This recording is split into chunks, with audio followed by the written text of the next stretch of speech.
रहस्यमयी हवेली 75 साल पुरानी इस हवेली के अंदर जो भी जाता या उसको बेचने की कोशिश करता उसकी मृत्यु हो जाती है।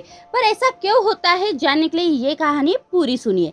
दरअसल बात 75 साल पुरानी है। एक बार हमने दादाजी को जिद की कि वो हमें उस हवेली की सैर कर लाए, पर दादाजी मान नहीं रहे थे। बहुत जिद करने पर दादाजी हमें उस हवेली के बरामदे तक लेके गए और वहाँ की खौफनाक डरावनी आवाज़ें सुनकर हम वहाँ से भाग निकले। तब हमने उनसे यह जिद की कि वो हमें उसका हवेली की कहानी सुनाए।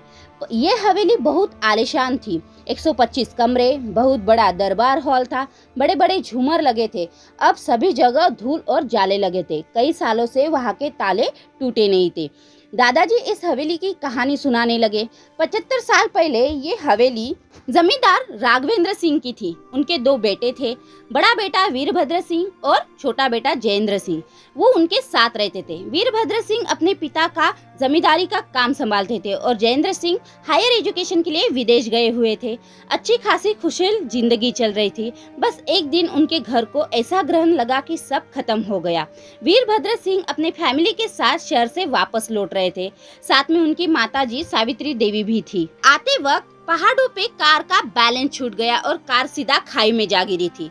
उस एक्सीडेंट में कोई नहीं बचा। अब हवेली में सिर्फ जमींदार राघवेंद्र सिंह ही थे और उनका छोटा बेटा जयेंद्र सिंह, जो कि विदेश में था, वही एक लड़की से शादी करके सेटल हो गया था। जमींदार बहुत टूट गए थे।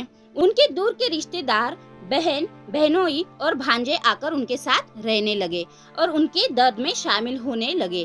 पर शामिल होते होते उन्होंने वही अपना डेरा जमा लिया। वह धीरे धीरे उनकी जमींदारी पर कब्जा करने की साजिश करने लगे। जब ये बात जमींदार को पता चली, तब उन्होंने अपने छोटे बेटे जयेंद्र सिंह को अपने परिवार के साथ वापस लौटने का आग्रह किया और उनके बेटे आने के लिए मान गए। यह सुनकर जमींदार राघवेंद्र सिंह बहुत खुश हुए। जब उनका बेटा, बहू और पोता आया, उनके आने की खुशी में उन्होंने एक दावत का आयोजन किया और कुछ करीबी लोगों को भी बुलाया।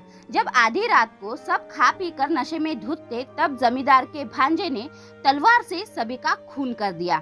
जितने भी लोग जमींदार के साथ साथ मारे गए, यहाँ तक कि जमींदार के मासूम पोते को भी नहीं छोड़ा।